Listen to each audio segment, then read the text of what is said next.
How to log in into Knowsley Council tax account.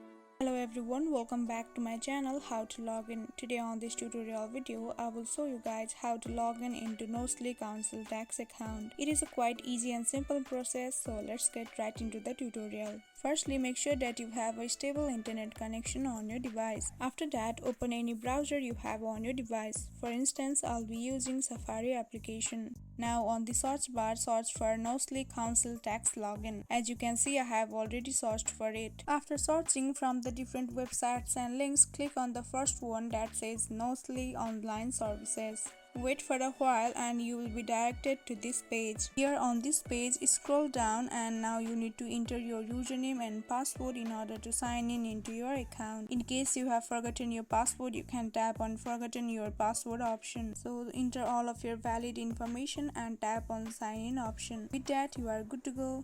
In this very easy and simple process, you can log in into your account. I hope you guys found this video helpful. Thank you for watching. Don't forget to drop a like and subscribe to my channel.